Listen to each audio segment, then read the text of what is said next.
ಎಲ್ಲರಿಗೂ ನಮಸ್ಕಾರಗಳು. ನಾನು ಸಾವಿತ್ರಿ ಅಂತ. ಕನ್ನಡ ವಿಷಯಕ್ಕೆ ಸಂಬಂಧಪಟ್ಟಂತಹ ಪದ್ಯ ವಿಭಾಗ 2 ಅಂಕದ ಪ್ರಶ್ನೆಗಳು. 3ನೇ ಪದ್ಯ ಇನ್ನು ಹುಟ್ಟದ ಇರಲಿ ನಾರಿಯರ್ ಎನ್ನವಲು ಅನ್ನುವ ಒಂದು ಪದ್ಯ ವಿಭಾಗ ಕುಮಾರವ್ಯಾಸ ಬರೆದಂಥವು ಅವರು. 1ನೇ ಪ್ರಶ್ನೆ, ಕೊಲ್ಲಲಕ್ಷಮರೆಂದು ದ್ರೌಪದಿ ಯಾರನ್ನು ಕುರಿತು ಹೇಳುತ್ತಾಳೆ ಅಂತ.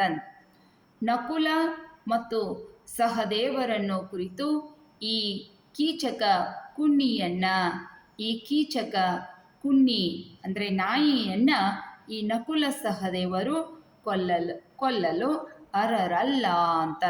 ಏಕೆಂದರೆ ಅವರು ಒಂದು ನಾಯಿಯನ್ನು ಕೂಡ ಕೊಂದುಕೊಂಡು ಬರುವಂತಹ ಶಕ್ತಿ ಅವರಲ್ಲಿಲ್ಲ ಅನ್ನುವುದನ್ನು ಬಹಳಷ್ಟು ವ್ಯಂಗ್ಯವಾಗಿ ಆ ದ್ರೌಪದಿ ಮನನೊಂದು ಈ ಮಾತನ್ನು ಹೇಳುತ್ತಾಳೆ ಅಂತ ಹೇಳಿ ಬರೀರಿ ಮಕ್ಕಳ.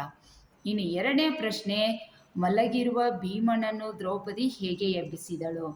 ಮಲಗಿರುವಂತಹ ಭೀಮನನ್ನು ದ್ರೌಪದಿಯು ಆತ ಮಲಗಿಕೊಂಡಂತಹ ಕೋಣೆಗೆ ಹೋಗಿ ಹೊದ್ದುಕೊಂಡಂತಹ ಮುಸುಕನ್ನು ಸಾವಕಾಸವಾಗಿ ಮೆಲ್ಲನೆ ಸಾವಕಾಸವಾಗಿ ಹೋಗಿ ಹೊದ್ದುಕೊಂಡಂತಹ ಮೇಲ್ಹೊದಿಕೆಯನ್ನು ಸರಿಸಿ ಆತನ ಗಲ್ಲವನ್ನು ಅಲುಗಾಡಿಸಿ ಎಬ್ಬಿಸಿದಳು ಅಂತ ಹೇಳಿ ಬರೀರಿ ಮಕ್ಕಳ. ಇನ್ನು 3ನೇ ಪ್ರಶ್ನೆ, ದ್ರೌಪದಿಯು ತಾನು ಘೋರತರ ವಿಷವನ್ನು ಕುಡಿಯುವುದಾಗಿ ಏಕೆ ಹೇಳುತ್ತಾಳೆ ಅಂತ. ವಿರಾಟನಗರದಲ್ಲಿರುವಂತಹ ಈ ದ್ರೌಪದಿಯು ಆ ಕೀಚಕನ ಕೊಡುವಂತಹ ಕಾಟವನ್ನು ತಾಳಲಾರದೆ ಭೀಮನ ಹತ್ತಿರ ಹೋಗಿ ಹೇಳಿಕೊಳ್ಳುತ್ತಾಳೆ.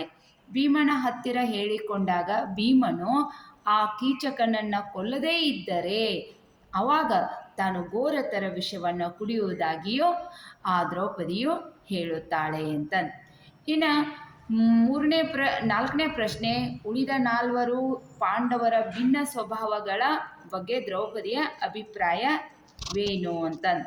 ಉಳಿದ 4 ಏನಪ್ಪ ಅಂತಂದರೆ, ನನ್ನನ್ನು ರಮಿಸುವರು, ಪ್ರೀತಿಗಾಗಿ ರಮಿಸುವರು, ನನಗೇನಾದರೂ ಮಾನಾಪಮಾನ ಬಂದಾಗ ಸಾವಕಾಸವಾಗಿ ಇಲ್ಲಿಂದ ಜಾರಿಕೊಳ್ಳುವರು.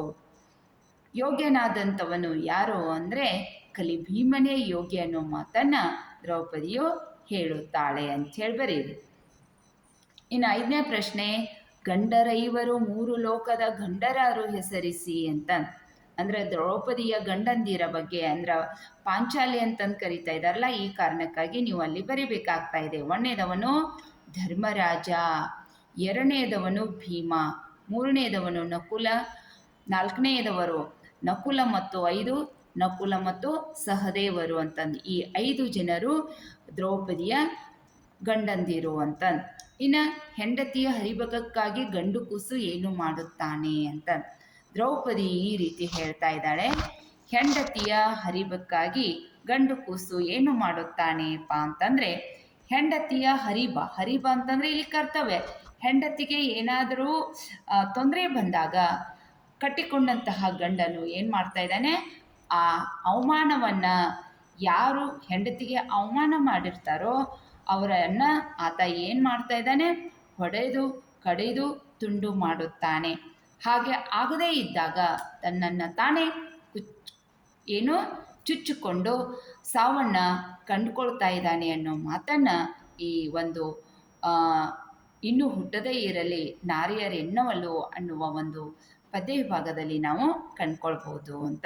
ಇಲ್ಲಿ ಮಹತ್ವವಾದಂತಹ ಪ್ರಶ್ನೆ ಎಲ್ಲವೂ ಇದ್ದಾವೆ, ನೀವು ಓದ್ಕೊಂಡು ಬರೀರಿ ಅಂತಂದು ಹೇಳ್ತಾ ಇದ್ದೇನೆ.